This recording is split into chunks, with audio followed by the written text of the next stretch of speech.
Queridos irmãos, saúdo a todos com a graça e a paz, no nome do nosso Senhor Jesus Cristo.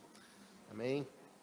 Eu convido os irmãos a abrirem comigo a santa palavra do Senhor, queridos, para a exposição desta manhã, no Evangelho segundo Mateus, no capítulo 3. Evangelho segundo Mateus, no capítulo 3. Nós estamos fazendo exposição sequenciada deste Evangelho. E hoje nós queremos considerar os versos 7 a 10.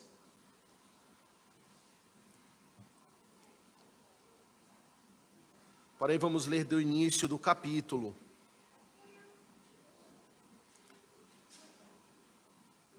Vamos acompanhar então a leitura de Mateus, capítulo 3, começando do verso 1. Mesmo assentados, porém com atenção, reverência, interesse, concentração, vamos acompanhar a leitura da palavra do Senhor. Diz assim o Senhor, Mateus capítulo 3. Naqueles dias apareceu João Batista pregando no deserto da Judeia e dizia: arrependei-vos, porque está próximo o reino dos céus. Porque este é o referido por intermédio do profeta Isaías. Voz do que clama no deserto, preparai o caminho do Senhor, endireitai as suas veredas. Usava João vestes de pelos de camelo e um cinto de couro. A sua alimentação eram gafanhotos e mel silvestre. Então saíam a ter com ele Jerusalém, toda a Judéia e toda a circunvizinhança do Jordão. E eram por ele batizados no rio Jordão, confessando os seus pecados. Vendo ele, porém, que muitos fariseus e saduceus vinham ao batismo, disse-lhes: raça de víboras, quem vos induziu a fugir da ira vindoura? Produzi, pois, frutos dignos de arrependimento. E não comeceis a dizer entre vós mesmos: temos por pai a Abraão. Porque eu vos afirmo que dessas pedras Deus pode suscitar filhos a Abraão. Já está posto o machado à raiz das árvores. Toda árvore, pois, que não produz bom fruto, é cortada e lançada ao fogo. Amém. Até aqui, irmãos, a leitura da palavra do Senhor. Vamos mais uma vez orar, pedindo a bênção de Deus, mais uma vez, insistindo com o Senhor, para que Ele nos conceda o seu espírito, entendimento da exposição da palavra. Vamos orar. Bondoso Deus e eterno Pai, Criador dos céus e da terra, Senhor nosso, Rei soberano, Senhor de toda a criação e da igreja, estamos diante, ó Pai, da Tua palavra, na mensagem de advertência que foi trazida tantos anos atrás pelo Teu servo, João Batista. Mensagem é essa que ecoa até hoje com a mesma força, com a mesma relevância, com a mesma urgência. E suplicamos, ó Deus, que o Senhor nos dê atenção, nos dê ouvidos para ouvir as palavras do profeta. Que possamos buscar o Senhor com sinceridade, com verdadeira fé, com arrependimento. E que possamos, ó Deus, de fato produzir frutos dignos de arrependimento, para a glória do Senhor. Pois para isso mesmo o Senhor Jesus veio, para separar um povo para si mesmo, exclusivo, zeloso de boas obras. Edifica o teu povo, santifica-nos, apacenta-nos, guia-nos pelas veredas do Senhor. Abençoa o teu servo que fala contigo também, o Senhor conhece as nossas fraquezas e limitações. Usa-nos, ó Deus, segundo o teu querer, para nos abençoar. Sem ti nada podemos fazer, Senhor. Mas no Senhor somos mais que vencedores. Assim te suplicamos e oramos confiados na tua bênção, nas tuas promessas. Em nome de Jesus. Amém. Congregação do Senhor Jesus Cristo. Uma das características vitais de todo verdadeiro servo de Deus, e por servo eu digo pastores, pregadores, profetas, aqueles que receberam a incumbência da proclamação da mensagem do Senhor, esses,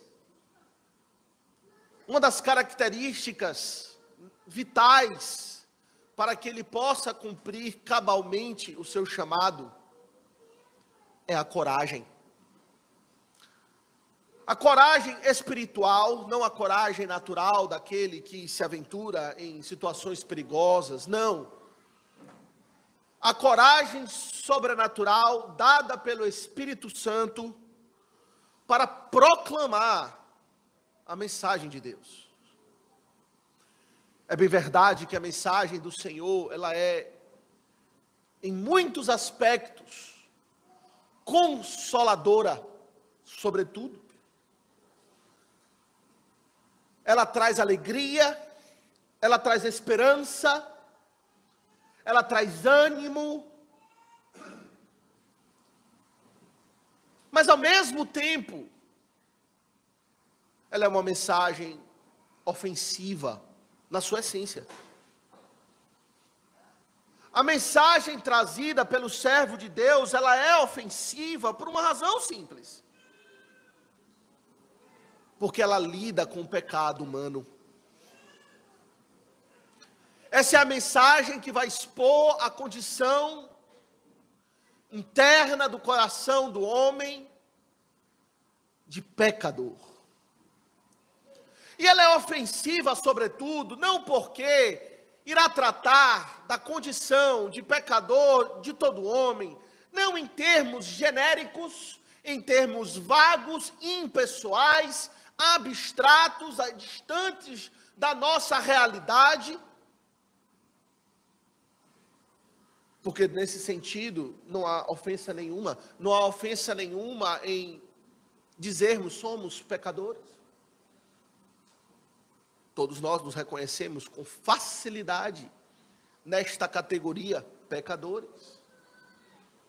Mas ela é ofensiva, meus irmãos, quando a mensagem proclamada, ela é não meramente uma proclamação genérica e ampla, de que o homem é pecador, imperfeito, grande novidade, quem não sabe isso, mas ela é ofensiva quando ela é específica no pecado de cada um de nós. Quando não meramente a mensagem diz respeito a falar que o homem é imperfeito, comete equívocos aqui e ali, sem necessidade de tratar de forma muito clara e específica esses equívocos, não, mas a mensagem, ela se propõe a jogar sal na ferida, colocar o dedo bem fundo, exatamente ali onde dói. E todos que já passaram por essa experiência sabem que não é uma experiência agradável. Ter as nossas feridas tocadas, magoadas, tratadas, dói, mas é necessário assim fazer. E para isso, meus irmãos, por óbvio, é necessário coragem. Coragem porque alguns, quando ouvirem os seus pecados serem nomeados, irão se ofender. E irão contra-atacar. Irão reagir. E não pense você de uma forma suave. Irão reagir com contundência. Outros, os filhos de Deus, quando tiverem os seus pecados pontuados, irão se quebrantar. Esse é o objetivo. O quebrantamento, o reconhecimento concreto dos nossos pecados, para que confessemos, abandonemos e creiamos em Cristo, no qual há o pleno perdão. Mas nem todos irão reagir assim. E, portanto, é necessário coragem. E veja, essa é uma característica de todo verdadeiro servo de Deus. Penso em Natã, profeta Natã. Quando precisou confrontar Davi, rei Davi, no seu pecado, Natã não chegou com politicagem, ou com afirmações vagas, a respeito do pecado de Davi. Não, ele colocou o dedo bem fundo na ferida. Tu és um homem, Davi. Tu és aquele que tem feito toda essa maldade que Natã descreveu.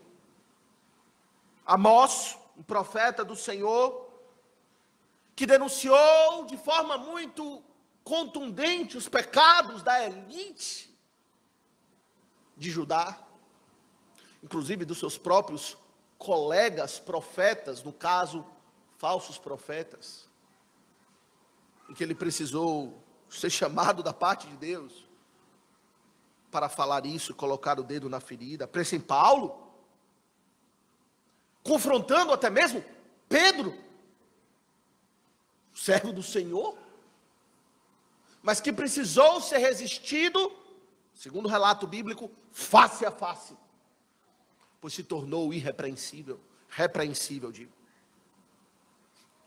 E Jesus? Quantos e quantos episódios nós não temos do Senhor Jesus colocando o dedo bem no meio da ferida, sem meias palavras, sem rodeios, indo direto ao ponto, tratando a verdade nua e crua como ela é. Pense no caso da mulher samaritana, como o Senhor Jesus foi direto ao ponto: 5 maridos já tivestes, e este que agora tem não é teu marido. Vamos falar a verdade aqui. Logo, logo ela percebeu que estava na presença de um profeta. Ou então, quando o Senhor Jesus esteve no templo, fez uma azorrague e saiu revirando tudo, por aqueles que tinham transformado a casa do Pai, que é casa de oração, num covil de ladrões, salteadores, roubadores.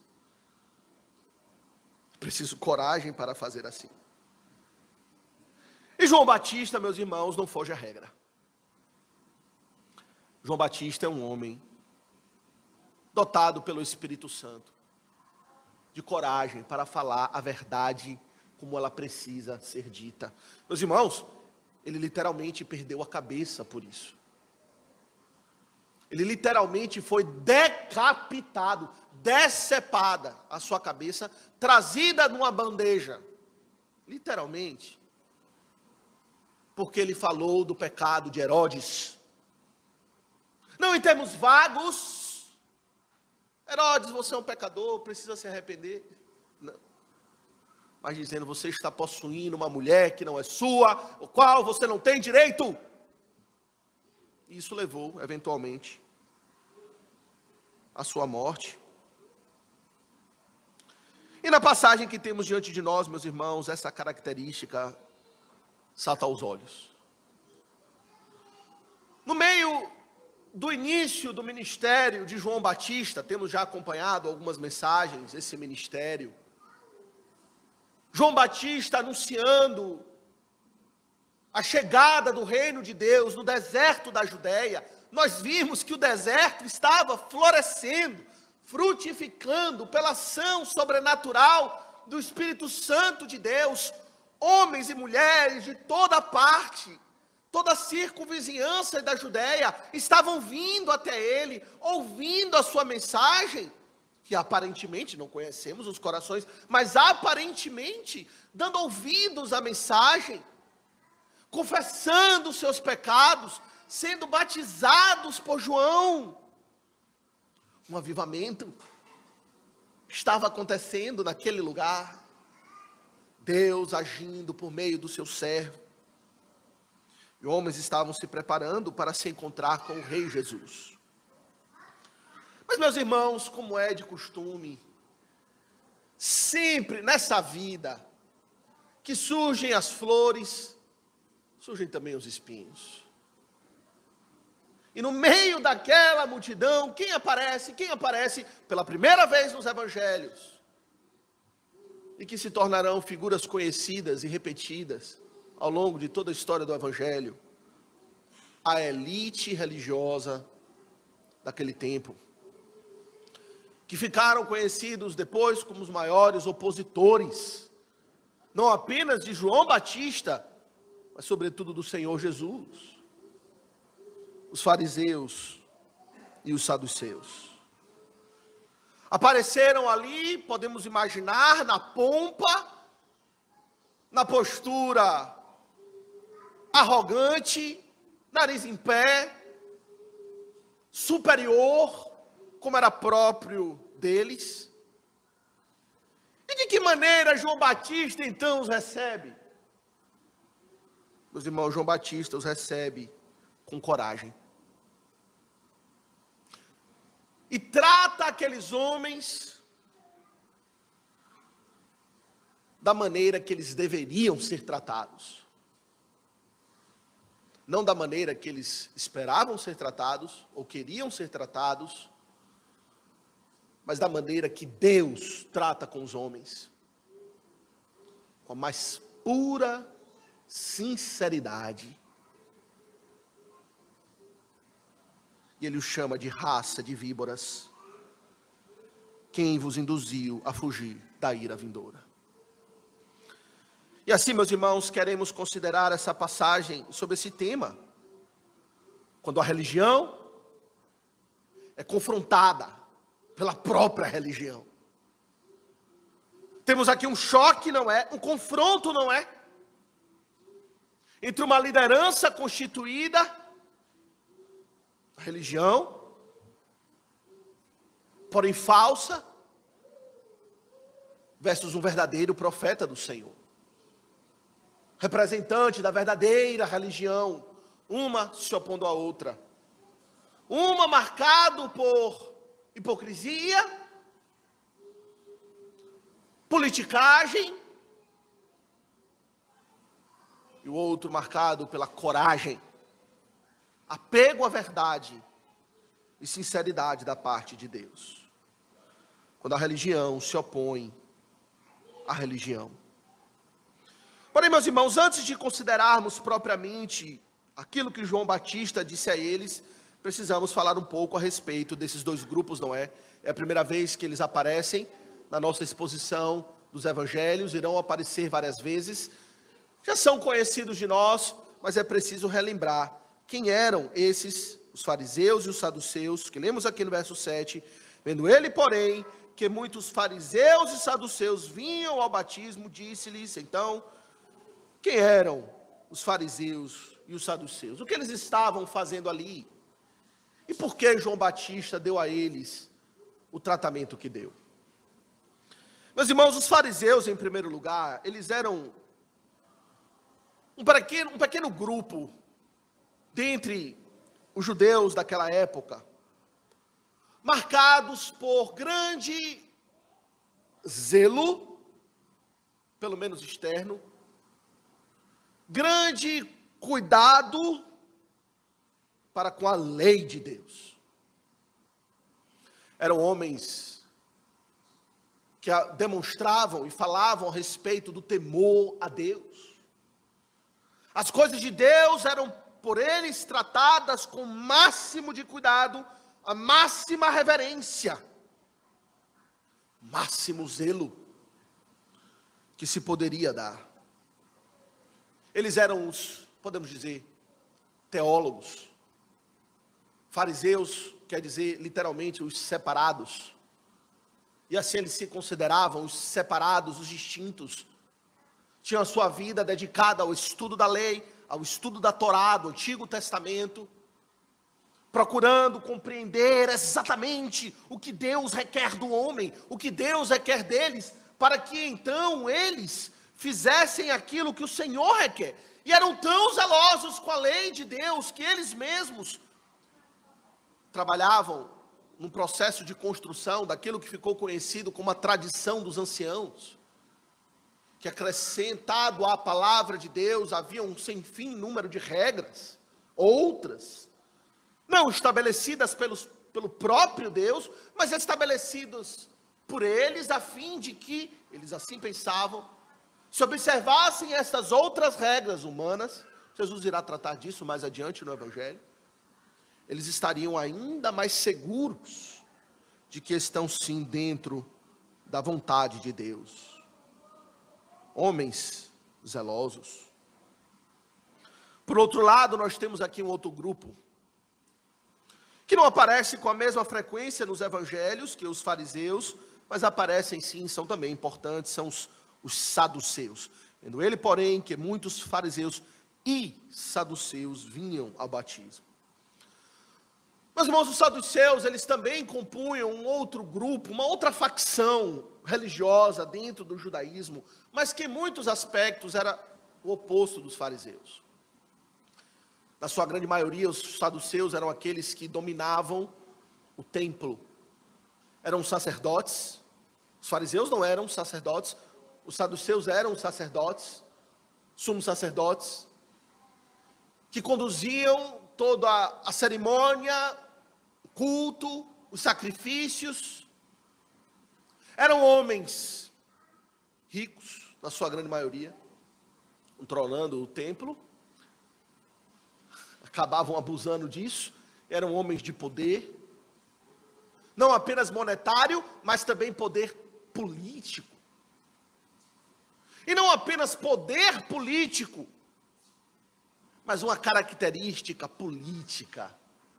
Não a boa política, mas a sórdida política, como era própria dos saduceus. Eram homens, diferentes dos fariseus, que estavam abertos a alianças, a concessões, a fazerem acordos.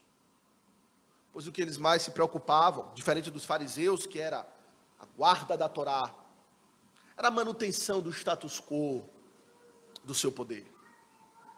Teologicamente eram diferentes dos fariseus, pois eles tinham visões diferentes da palavra. Enquanto os fariseus abraçavam as escrituras como um todo, e além disso a tradição dos anciãos, os saduceus davam valor basicamente ao Pentateuco, os 5 primeiros livros do Antigo Testamento. Além disso, eram críticos de certas porções das escrituras, não acreditando na ressurreição dos mortos, não acreditando em anjos e coisas do tipo. Eram os liberais do nosso tempo. Teólogos liberais, mas que, de certa medida, faziam parte também, de forma muito importante, da liderança religiosa daquele tempo. E o que eles tinham em comum? Algumas coisas. Primeiro, ambos ensinavam a palavra. Como sacerdote, eles faziam isso oficialmente. Uma das funções do sacerdote não era apenas os sacrifícios serem oferecidos, o sangue derramado, em todo o rito estabelecido no Antigo Testamento, no templo, mas os sacerdotes, eles eram oficialmente aqueles que ensinavam a palavra. Vemos isso no Antigo Testamento. Os fariseus, eles eram mestres da lei, não na posição oficial, como dos sacerdotes, mas eram por vocação, por dedicação, por desejo, por se entregarem ao estudo da palavra, assim eles eram considerados pelo povo. Os teólogos de formação. estudiosos da palavra de Deus, ambos tinham o ensino da palavra. Além disso, ambos, embora fossem antagônicos e não se davam muito bem entre si, eles compunham o Sinédrio, outro órgão que nós precisamos compreender muito bem para entender o Novo Testamento. O Sinédrio, meus irmãos, era uma espécie de Suprema Corte dentro do judaísmo, que governava e decidia questões referentes ao povo judeu. Eles tomavam decisões, eles julgavam casos, como Jesus mesmo foi julgado no Sinédrio e condenado com falsas testemunhas que foram trazidas ali e ouvidas. O Sinédrio tinha então essa importância de governo dentro da autoridade judaica. Precisamos lembrar que eles estavam naquele tempo debaixo de dominação romana. Então, politicamente era Roma que governava e cobrava os impostos, estabelecia certas regras, sobretudo regras militares, mas questões envolvendo a vida judaica, Roma não se envolvia com isso. Roma dava liberdade para que eles se regulassem entre si, que eles resolvessem as suas próprias questões. E o Sinédrio, então, tinha este papel de governar aquele povo que estava ali dentro das questões típicas e próprias do judaísmo. E tanto os fariseus quanto os saduceus tinham membros de renome, tendo assento no Sinédrio. Estavam ali, não gostavam uns dos outros, eram dois grupos antagônicos, tinham visões diferentes, mas eles compunham o mesmo corpo importante do Sinédrio. E muito provavelmente comentaristas assim pensam que ali estavam justamente numa espécie de missão oficial do Sinédrio para avaliar o que estava acontecendo ali com João Batista. Meus irmãos, não precisa muito para notar que João Batista se tornou uma figura extremamente popular.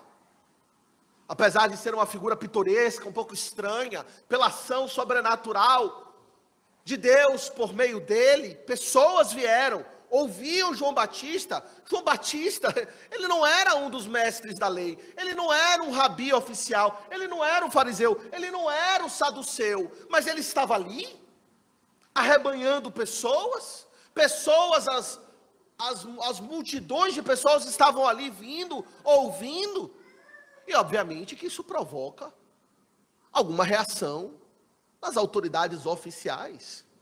Quem é este homem? O que ele está falando? O que ele está fazendo? Em que direção ele está conduzindo o nosso povo? Nós é que somos a liderança, nós é que governamos, precisamos então tomar ciência do que está acontecendo lá, precisamos então nos inteirar para saber como nós vamos responder a esse tal João Batista que lá está pregando. Quando nós lemos aqui no verso 7, vendo ele, porém, que muitos fariseus, mantenha a sua Bíblia aberta, no verso 7, Mateus 3, vendo ele, porém, que muitos fariseus e saduceus vinham ao batismo. Comentaristas dizem que a expressão vinham ao batismo não necessariamente quer dizer que eles estavam vindo para ser batizados. Mas o texto original pode dar a entender que eles estavam vindo ao local onde João Batista batizava. Eles estavam ali, assim penso, com um propósito, não realmente, isso fica evidente no longo do texto e ao longo de todo o Evangelho, porque foram tocados pela mensagem de João Batista, porque verdadeiramente se arrependeram, querem genuinamente ser batizados. Não, eles estavam ali para avaliar e para julgar. Estavam ali para manter o olho aberto e trazer um relatório de volta ao Sinédrio. Avaliar o clima. Será que esse movimento, liderado por João Batista, vai provocar alguma revolta entre o povo? Vai, de alguma maneira, desestabilizar a nossa sociedade judaica? E o pior, vai roubar de nós algo da nossa proeminência e da nossa autoridade? Precisamos ir lá.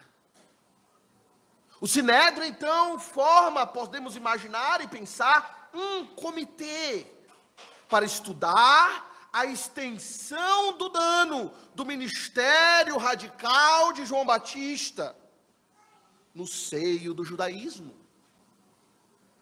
Quem tem ouvidos para ouvir, ouça. Estavam ali a fim de julgar, e sabemos, ninguém é bobo aqui, estavam ali para condenar. É interessante, se você olhar em Mateus 21, aliás, é Mateus 21 não, deixa eu achar aqui a passagem, é João, o Evangelho de João,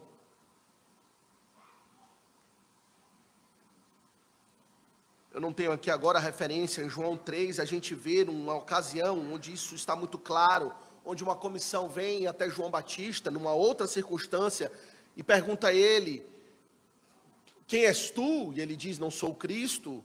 E ele então fala a respeito dele, e aí aqueles que estavam ali perguntam, dá-nos uma resposta, pois precisamos trazer relatório de volta àqueles que nos enviaram. Então, muito provavelmente, o que nós temos aqui é a mesma situação. Um comitê enviado para julgar e avaliar João Batista. E como é que João Batista os recebe? Imagine você, João Batista batizando o povão, aqueles que se arrependeram, o povo crendo, o povo chorando, confessando os seus pecados, povo de toda sorte. De repente, João Batista vem entrar a pompa, a nata da religião, a elite, os poderosos, representantes do Sinédrio. E de que maneira João Batista os recebe? Será que João Batista irá fazer aquela diplomacia, aquela politicagem, aquela política da boa vizinhança, como é esperado muitas vezes de nós nos dias atuais? Será que João Batista, então, ele pede ao povo, espere aqui um minutinho, que eu preciso receber tão nobre comitiva? Oh, que honra receber esta delegação, eu fico feliz com a presença de vocês aqui, não esperava de modo algum, mas que bom que vocês estão aqui para receber o Messias. Veja, a presença de vocês aqui para mim é muito importante, vai validar aquilo que estamos fazendo. Olha, estou à disposição para tirar qualquer dúvida.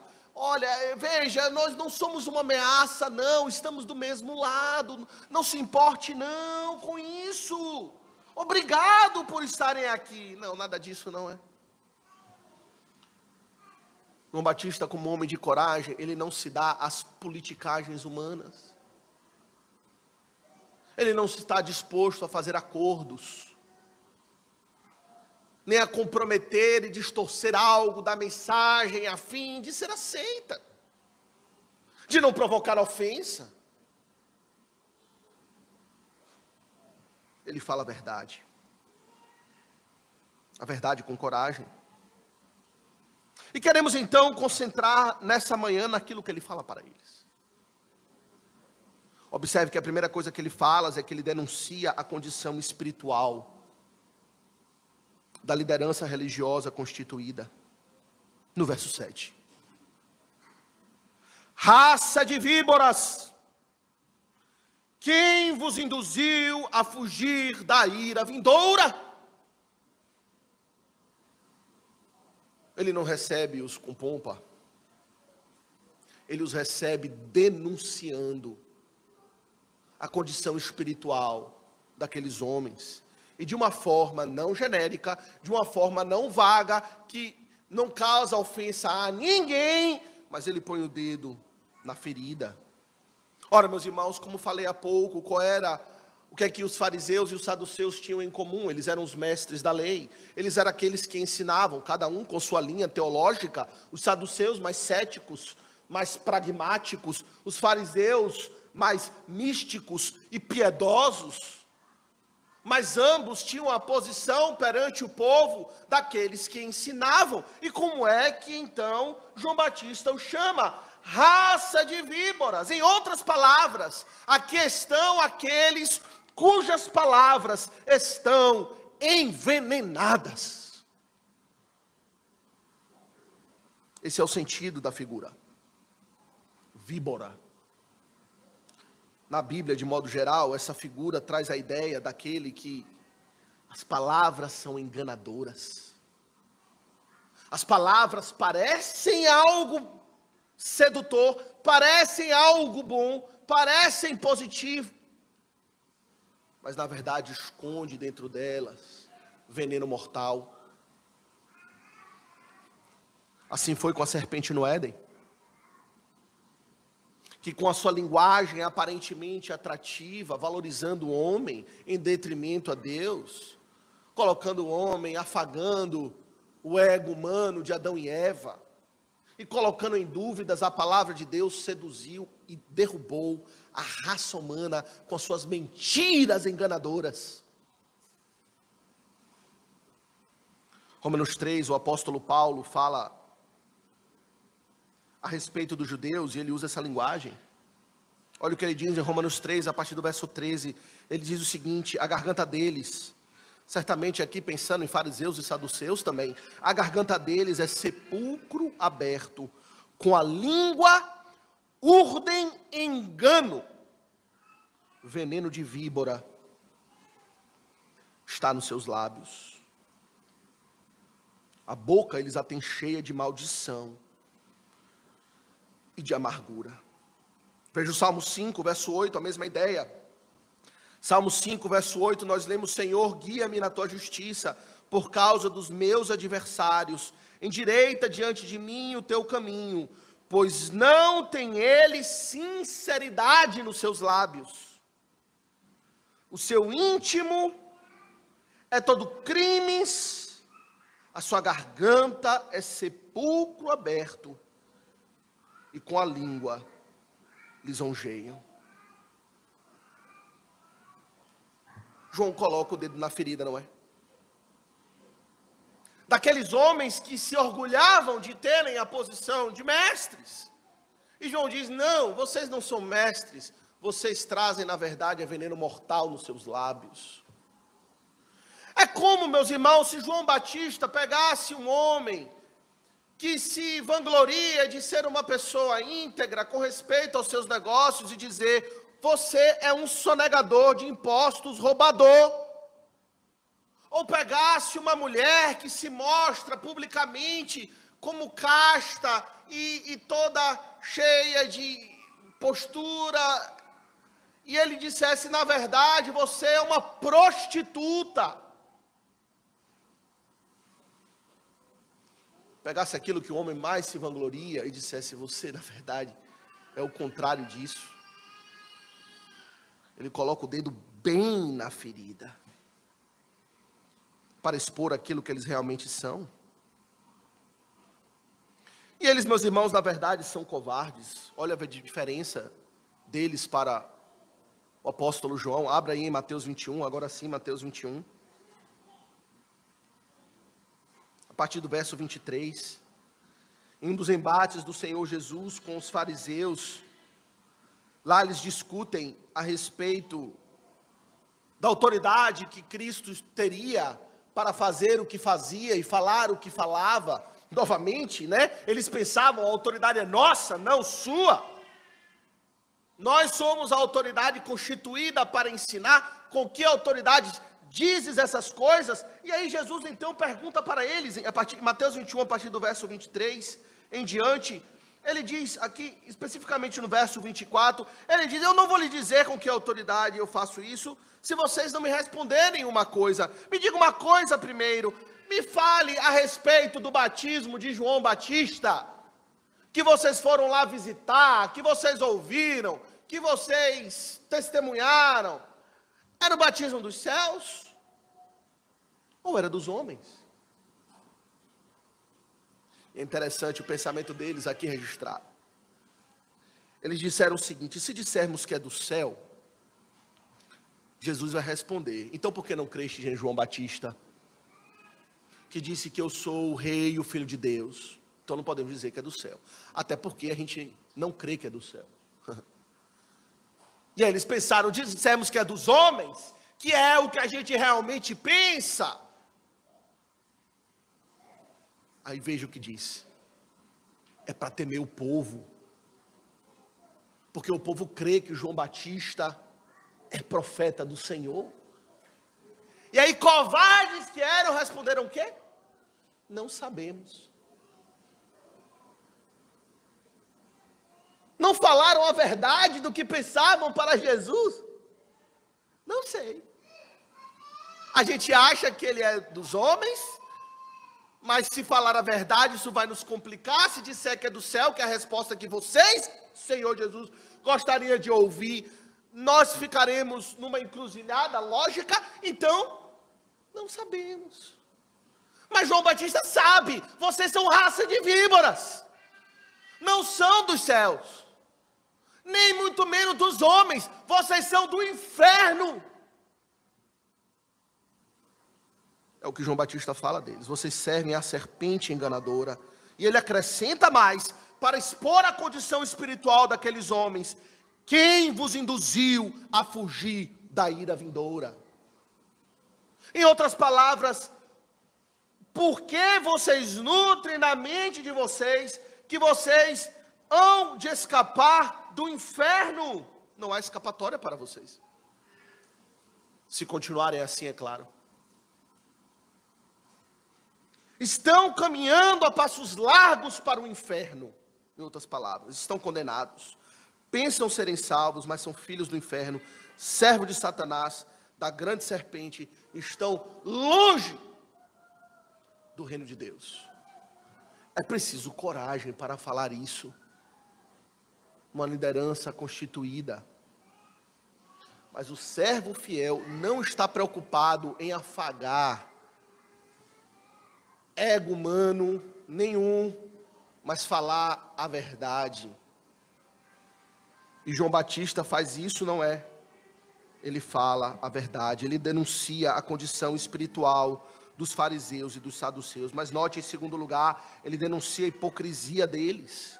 No verso 8. Produzir, pois, frutos dignos de arrependimento. Aqui está homens que sabem falar, em outras palavras, falam um monte de bobagem, falam veneno, mas não vivem nada do que falam.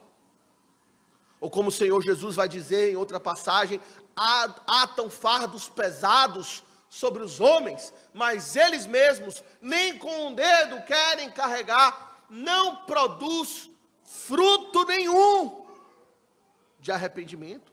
Talvez eles tenham chegado ali dizendo: ó, João Batista, que legal, queremos nos batizar também, é para confessar pecado? A gente confessa, então vamos confessar também, né? Aquela enganosa, talvez eles tenham chegado falando, dizendo muitas coisas, mas João Batista fala, é só falatório, não tem vida nenhuma. Tem palavras de arrependimento talvez, mas não tem fruto de arrependimento. Meus irmãos, palavras de arrependimento são importantes. É aquilo que João Batista falou mais anteriormente ao povo, da necessidade de confessar os pecados. Confessar é com a nossa boca, falar, eu me arrependo, eu pequei contra o Senhor, pequei contra o próximo, peço perdão. Mas o verdadeiro arrependimento, ele não para por aí em palavras. Aliás, ele não é na sua essência as palavras devem existir, mas elas devem, na verdade, expressar aquilo que é uma realidade interna, frutos que já brotaram no coração em primeiro lugar e que são expressos pelos lábios depois. Mas as palavras dos fariseus eram ocas, não apenas venenosas, mas ocas de qualquer significado, de qualquer realidade na vida deles. Pois não tinha fruto, não tinha um fruto de quebrantamento, não tinha um fruto da humildade, mas eu diria, sobretudo, não tinha um fruto de uma vida transformada, de integridade. E aqui preste atenção nisso, integridade para com o próximo. Porque, meus irmãos, precisamos entender aqui, estamos falando da liderança religiosa. Fariseus e saduceus. E a despeito das diferenças deles, uma coisa eles tinham em comum: serviam a Deus. Eram servos de Deus. No quesito Deus, zelosos, ninguém mais do que eles, pelo menos externamente, na observância dos princípios religiosos e das práticas. Jesus diz, com respeito ao dízimo, por exemplo, eles eram tão criteriosos que eles davam dízimo do endro, do cominho, podemos dizer aqui, traduzindo para a nossa linguagem moderna, eles davam dízimo dos centavos, do troco do pão. De tão criteriosos nas questões para com Deus, mas para com os homens. O que é que nós lemos sobre os fariseus nos evangelhos com respeito aos homens? Mateus 23, 14, o Senhor diz que eles roubavam as viúvas. Ai de vós, escribas e fariseus hipócritas, porque devorais as casas das viúvas, e para justificar fazeis longas orações. Por isso sofrerei juízo mais severo. Eles desprezavam pai e mãe. Marcos 7, verso 11. O Senhor Jesus diz aqui o seguinte: vós, porém, dizeis, se um homem disser a seu pai ou a sua mãe, aquilo que poderias aproveitar de mim é corbã, isto é oferta para o Senhor. E aí Jesus diz: então dispensais de fazer qualquer coisa em favor de seu pai e de sua mãe. Não honrava pai e mãe, roubava a viúva. Era zeloso pelo dízimo, mas Jesus disse, ignoravam os preceitos mais importantes da lei, a justiça, a misericórdia e a fé. Para com Deus, externamente, muito bom. Ninguém melhor do que eles. E para com o próximo? Zero de fruto. Talvez tivessem chegado ali, e pelo olhar, aqui eu estou especulando, claro, já poderia se perceber a atitude de superioridade deles para com os demais. Aquela atitude expressa naquela história que o Senhor contou do fariseu e do publicano, o fariseu orando ao Senhor com as mãos voltadas para o céu: graças te dou, Senhor, porque eu não sou como aquele ali.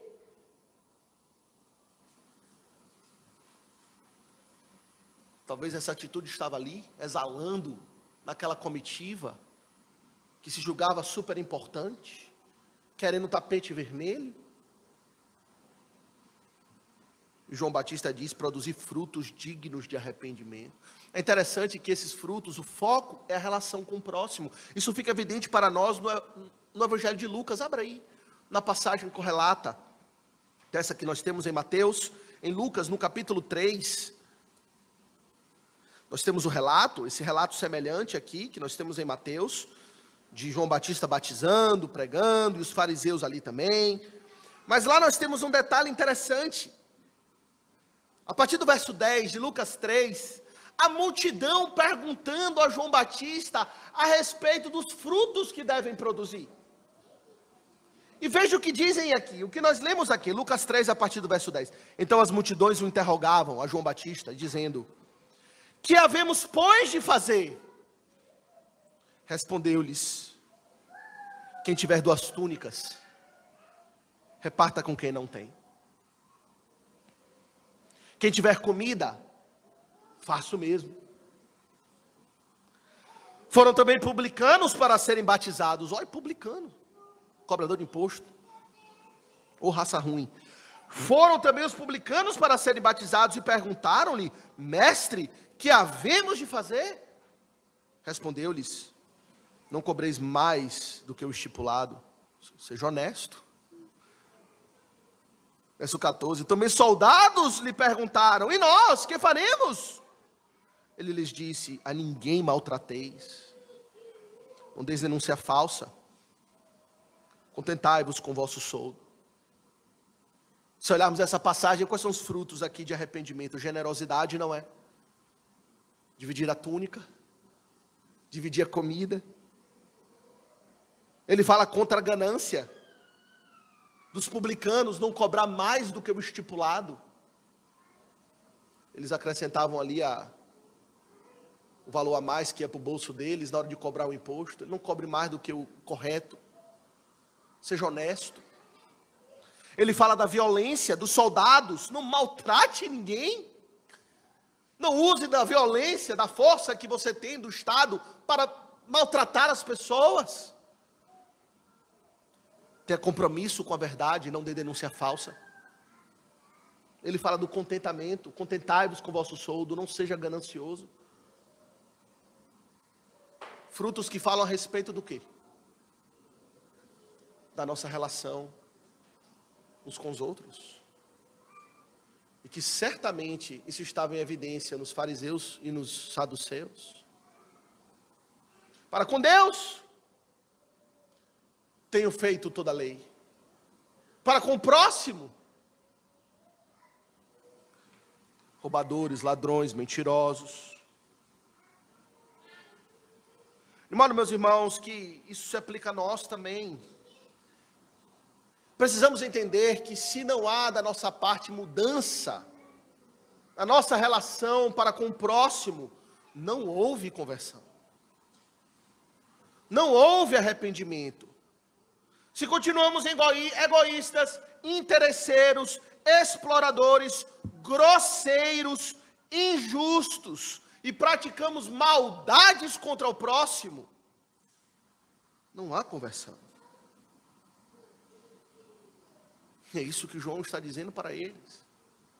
Vocês falam que servem a Deus, não servem. Mas nós vamos para a igreja, nós somos zelosos no dízimo, não falho com o dízimo, não falta um culto, não falta uma reunião de oração. Mas, querido, a conversão não muda apenas a nossa relação com Deus. O verdadeiro arrependimento não é expresso apenas na mudança da nossa relação com Deus. Se você mudou a sua relação com Deus ao ouvir a mensagem do Evangelho, mas não mudou a relação com o próximo, você não se converteu pela metade. Você não se converteu coisa nenhuma. Você se tornou um religioso. E nada de errado com a palavra religião. Mas se tornar um religioso não é sinônimo de verdadeiro arrependimento. E os fariseus estão aqui para provar isso. Bem como os saduceus. E agora, meus irmãos, é a hora do autoexame. A hipocrisia religiosa é percebida pela presença, muitas vezes, de um zelo aparente para com Deus, mas desprezo para com o próximo. Que é o que os fariseus e saduceus exalavam. Isso fica evidente ao longo de todo o Evangelho. Zelosos para com Deus. Paulo chega a confessar isso, não é? Ele diz em Romanos, falando deles, eles são zelosos para com Deus, não porém com entendimento. Zelosos, reconhecia-se isso. Mas não havia conversão. De modo que o apóstolo Paulo aqui, ou melhor, o João Batista aqui não apenas denuncia a condição espiritual deles, raça de víboras, mas também denuncia a hipocrisia deles, dizendo, vocês não produzem fruto nenhum.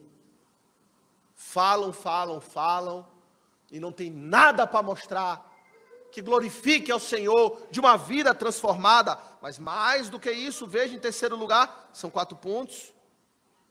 Ele também refuta as falácias dos hipócritas, no verso 9. Volte comigo, Mateus 3, verso 9. E não comeceis a dizer entre vós mesmos, temos por pai a Abraão, porque eu vos afirmo que destas pedras Deus pode suscitar filhos a Abraão. Essa era, na verdade, a esperança de todo judeu, em especial dos fariseus.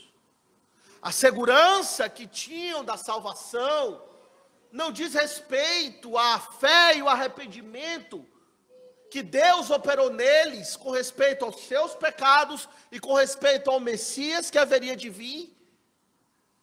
E que, portanto, crendo na promessa, a qual foi dada ao pai Abraão, eles seriam salvos? Não, eles estavam seguros e tranquilos, porque eram biologicamente filhos de Abraão, eram da descendência, da linhagem carnal, humana de Abraão. Poderiam dizer, ó, quando olhasse a minha linhagem, Abraão está lá em cima, eu faço parte do povo de Deus, logo eu tenho privilégios, o Senhor nos tratará de modo diferente, da forma como Ele trata os gentios, meramente porque nós somos filhos de Abraão. E João disse, não comece a falar esta bobagem, porque desde a antiga aliança, isso ficará ainda mais evidente agora no Novo Testamento, mas desde a antiga aliança, a salvação era do remanescente fiel, daqueles a quem o Senhor escolheu, mesmo entre os filhos de Abraão. Não era meramente o fato de ser a filho de Abraão que faria que um homem fosse salvo. Não! Havia muitos, a Bíblia fala, que eram da linhagem de Israel, que pereceram. Uma geração inteira no deserto. Pereceu. O apóstolo Paulo, em Romanos 9, dá o exemplo de Esaú, irmão gêmeo de Jacó. Quando Deus amou a Jacó, aborreceu de Esaú, filho de Abraão. E que pereceu. Ser da descendência, diz João Batista, não quer dizer nada, não venha me falar esta bobagem. E Jesus ainda foi, se você pensa que João Batista está sendo corajoso e duro, Jesus foi ainda mais duro. Em João 8, em um dos embates do Senhor Jesus com os fariseus, foram muitos, em um dos embates de Jesus com os fariseus, eles chegam para Jesus e dizem, temos por pai a Abraão, maior soberba e arrogância. Aí Jesus diz para eles, isso está, se você quiser acompanhar, em João 8, a partir do verso 39, Jesus diz para eles, ora, se vocês sois filhos de Abraão, pratica as obras de Abraão, produz o fruto de arrependimento, em outras palavras. Mas não praticavam, né? Senhor Jesus, porque vocês procuram me matar, eu falo a verdade, e vocês querem me matar, vocês não tem nada a ver com Abraão. Aí Jesus começa, de certa forma, a ironizar com eles, fala, vocês estão fazendo a obra do pai de vocês. Aí Jesus diz, sim, mas o Abraão é o nosso pai. Fala assim, não, vocês estão fazendo a obra do pai de vocês. E quem é o pai de vocês? Não é Abraão. O pai de vocês é o diabo. Aquilo que João Batista disse aqui, quando fala que eles são raça de víboras. Eles são da raça, da descendência da serpente. As obras deles mostram isso, que na verdade não tem questão humana que poderia dar a eles segurança como ser da linhagem de Abraão, porque o que conta é o espiritual, e espiritualmente eles são filhos do diabo. Jesus diz isso, a filhos de Abraão. João Batista diz essencialmente a mesma coisa, e ele diz mais, para nossa alegria, ele diz aqui no Mateus 3, voltando em Mateus 3, aqui no verso 9, porque eu vos afirmo que destas pedras Deus pode suscitar filhos a Abraão. A palavra pedra, ela no aramaico, bem como no hebraico, ela é parecida com a palavra filho. São palavras que têm uma escrita bem parecida, e aqui João Batista faz um jogo de palavras, o aramaico, a linguagem falada no tempo deles, e ele faz essa trocadilho de pedras. Deus pode suscitar filhos a Abraão. Em outras palavras, daqueles que não são, Deus pode fazer com que sejam. E ele já está aqui apontando da esperança, da salvação, da adoção para os gentios, não é? Que receberiam da parte de Deus status pleno, não segunda classe, mas status pleno de povo de Deus, filhos de Deus, filhos de Abraão, verdadeiros israelitas. É aquilo que o apóstolo Paulo vai dizer depois em Romanos, Em Gálatas também, em Gálatas diz o seguinte, Gálatas 3:7, Paulo diz: sabei, pois, que os da fé, e podemos acrescentar fé e arrependimento, pois essas duas coisas elas andam lado a lado. Sabei, pois, que os da fé é que são filhos de Abraão. Mais adiante no Evangelho, em Mateus 8, Jesus disse que muitos virão do Oriente e do Ocidente, de longe, e tomarão assento à mesa com Abraão, Isaque e Jacó no reino de Deus, ao passo que os filhos do reino serão lançados para fora nas trevas. E o que é que João Batista está dizendo para eles, meus irmãos, que se aplica a nós também? É que nada, absolutamente nada pode substituir a fé e o arrependimento como meios para entrarmos no reino dos céus. Nada. Zelo religioso, não conta. Ser filho de crente, não conta. De 10ª geração, não importa. Ser batizado, não importa. Nada substituirá a fé e o arrependimento. Não comece a dizer para cá, argumento, este ou aquele. Ah, mas eu conheço a Deus de tanto tempo. Conheço a Deus mais do que você. Eu sou da igreja mais do que você. Há mais tempo do que você. Poderiam dizer assim. Não importa. Cadê a fé? Cadê o arrependimento? Onde estão os frutos? Nada substitui. Nada. Existe um único caminho. É Jesus. E uma única forma de nos recebermos as bênçãos de Jesus é a fé e o arrependimento. Para entrar no reino de Deus. E João Batista deixa isso claro para eles e para nós também. E por último, meus irmãos, ele fala da seriedade desta mensagem. No verso 10, Mateus 3:10, veja. Da urgência da sua mensagem. Já está posto o machado à raiz das árvores. Toda árvore, pois, que não produz bom fruto, é cortada e lançada ao fogo. Que mensagem, hein? João Batista. Confrontadora, dura, desarmando os homens daquilo que eles criaram para si mesmos como os argumentos para trazer paz. Ele tira todos os argumentos do homem, estabelece a verdade nua e crua e aponta o risco da condenação eterna. E ele diz, isso não é sendo coisa distante não, o machado já está posto à raiz. Lembrando aqui aquela verdade que ele está anunciando, né? O reino de Deus é chegado. O reino, não virá daqui a não sei quantos anos não, o rei já está aqui. Já está aqui. Claro, ainda precisa viver, morrer, ressuscitar, mas essencialmente a sua presença já mostra a manifestação do reino de Deus. Satanás chegou a sua hora, será destronado, e ele tem o seu machado na mão, que está posto à raiz. A raiz, meus irmãos, quer dizer o quê? Que ele não vai podar a árvore para ver se ela vai dar fruto, não. Mas que ele vai arrancá-la pela raiz. Arrancar pela raiz quer dizer arrancar para não ter mais esperança alguma de crescimento. Só arrancando pela raiz é que a planta não cresce. Não cresce mais. Eu tinha na minha casa uma piscina de plástico e que nascia uma grama que furava, a miséria da grama furava a piscina. Que grama é essa retada?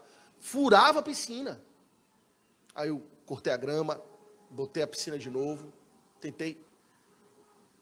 A grama nasceu, furou de novo. Só quando eu arranquei pela raiz, ela não nasceu mais. Falei, agora ela vai ver. Tirei pela raiz. 5 sacos de raiz. Lançada no fogo. Não surgiu, não apareceu. Eu usei uma enxada. Jesus diz aqui que usará um machado. E depois de arrancar, lançará no fogo. para ser queimada e destruída contra aqueles que rejeitarem a sua mensagem. João Batista diz: eu não estou aqui para uma mensagem de brincadeira, eu não estou aqui para dar um conselho, para falar algo para você pensar e depois você decidir. Estamos na presença do Rei. E não há outra resposta senão se prostrar diante dele, arrependidos de verdade. Do contrário, ele irá arrancar e lançar no fogo, e não haverá esperança. E morrerá. A morte eterna. Veremos mais sobre isso nos versos seguintes, na mensagem seguinte, quando João Batista falar a respeito de Jesus propriamente.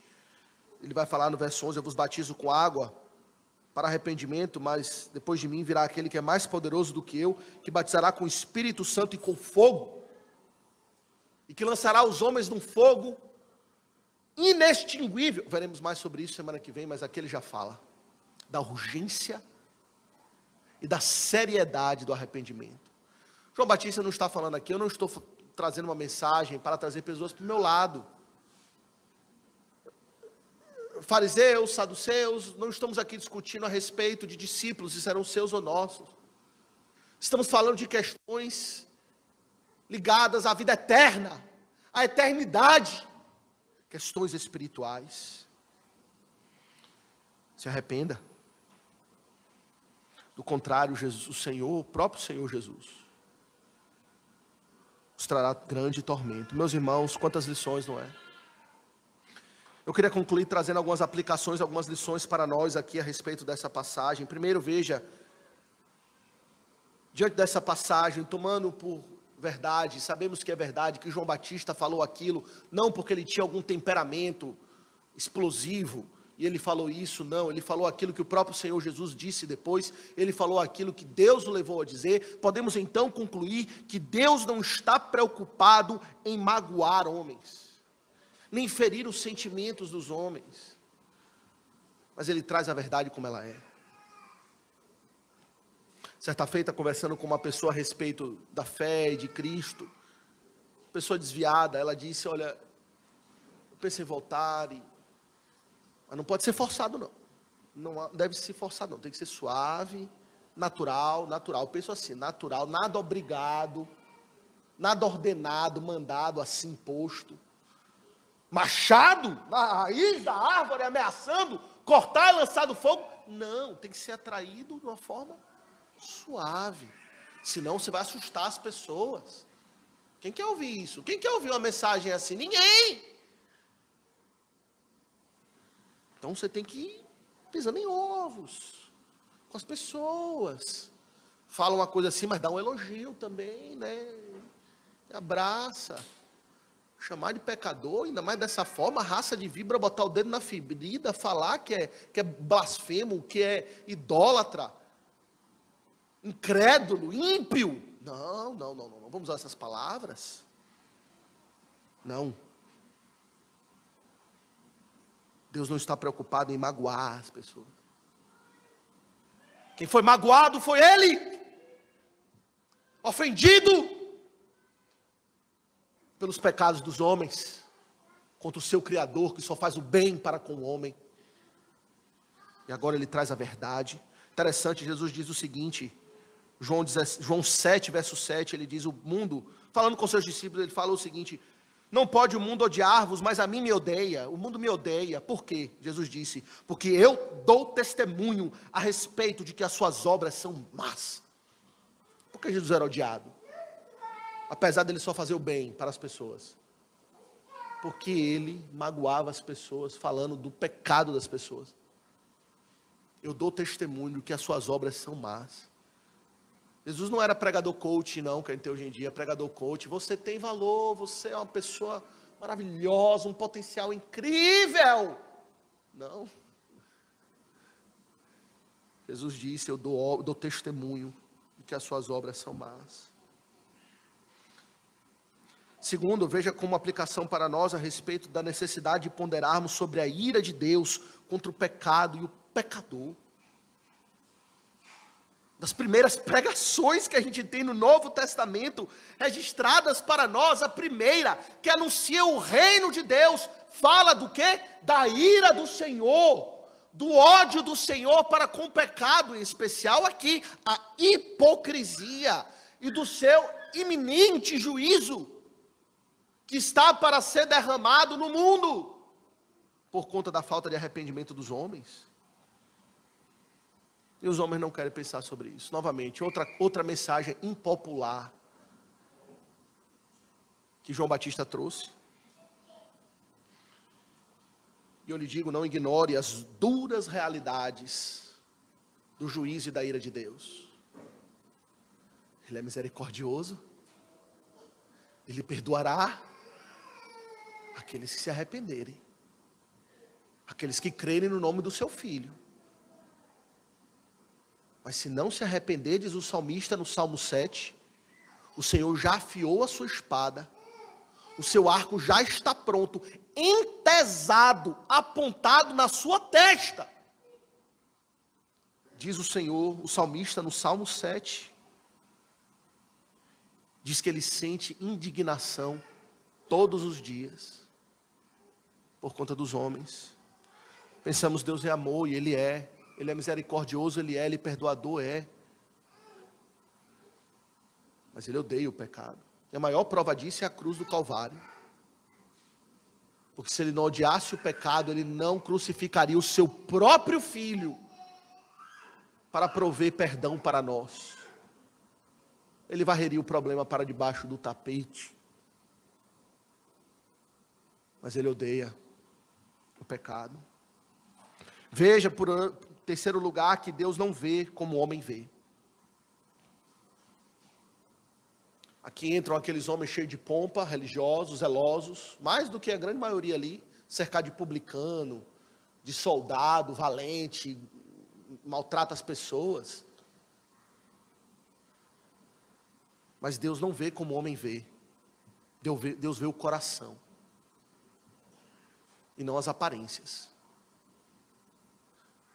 E Deus expõe o coração, em detrimento das aparências. Deus não vê como o homem vê. Como Deus te vê? Ou melhor, o que Deus vê em você, que os homens não veem? O que está escondido, que Deus sabe? Deus lhe tratará de acordo como você é, não de acordo como você aparenta ser. E por último, você tem demonstrado frutos dignos de arrependimento. A sua, a minha, a nossa fé é sincera. E tem nos transformado para viver para Deus. Ou vivemos a hipocrisia dos fariseus e dos saduceus? Pensando que isso basta. Não basta. Como você tem tratado o próximo? Sua vida tem mudado, não apenas no sentido vertical, mas no sentido horizontal. Para com Deus, deve mudar. Devemos nos tornar religiosos, zelosos. O Senhor disse para os fariseus, vocês devem fazer tanto isso quanto aquilo. Devem dar o dízimo, sim. Mas não devem ignorar os princípios elementares da lei. Devemos ser zelosos das coisas para com Deus. Mas isso como um fruto de uma verdadeira experiência espiritual, de arrependimento e fé. Você já se arrependeu? De verdade? Se sim, vinde a mim, vós que estáis cansados e sobrecarregados, e eu vos aliviarei, diz o Senhor. Entrai no reino dos céus. O Senhor vos tem preparado morada, salvação eterna. Do contrário, já está posto o machado à raiz. Já está lá. E uma hora o golpe será desferido. É uma mensagem urgente. Não deixe para amanhã o arrependimento. Busque viver para o Senhor uma vida santa, íntegra, verdadeira, transformada. Pois o Senhor não aceita menos do que isso. É claro, somos pecadores, todos nós imperfeitos. Todos nós temos muitas falhas e sempre teremos. Nós buscamos ao Senhor verdadeiramente, estamos no caminho da mortificação, confessamos os nossos pecados, suplicamos a Deus: Senhor, muda-me. Ou estamos satisfeitos com quanto os homens não vejam? Estamos satisfeitos com os nossos pecados? Não, queridos, não é assim para com o Senhor. Que o Senhor nos abençoe. Amém.